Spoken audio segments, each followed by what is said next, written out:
Si l'on regarde le résultat du premier tour des municipales, une réalité apparaît assez clairement. La gauche résiste dans ses bastions, la droite classique vacille et l'extrême droite continue de progresser dans plusieurs villes.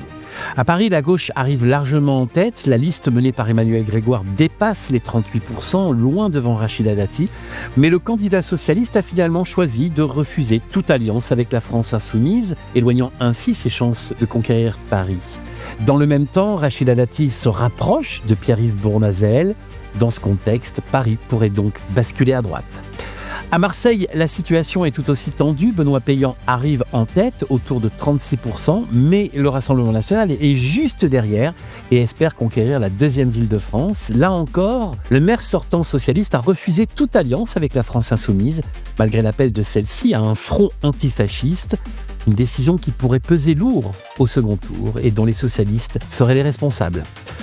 Dans d'autres villes, la droite se retrouve également fragilisée. À Nice, Éric Ciotti arrive largement en tête et met en difficulté le maire sortant, Christian Estrosi. Ce dernier en est même réduit à appeler les électeurs de gauche à voter pour lui afin de faire barrage au Rassemblement national. Pendant ce temps-là, la gauche continue de peser dans plusieurs grandes métropoles. À Lyon, l'écologiste Grégory Doucet devance la droite et choisit de s'allier avec la France insoumise pour le second tour. À Lille, des discussions sont engagées entre les différentes forces de gauche pour consolider leur position.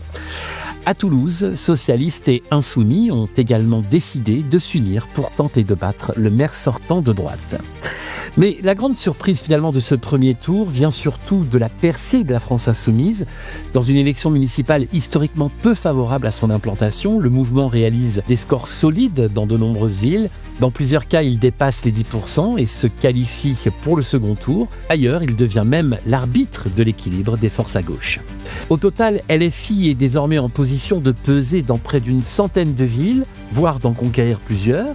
Dans le même temps, l'extrême droite continue de progresser, mais plus elle avance, plus une évidence s'impose. Dans de nombreuses villes, le seul moyen de lui barrer la route reste l'union de la gauche par le levier de LFI en particulier.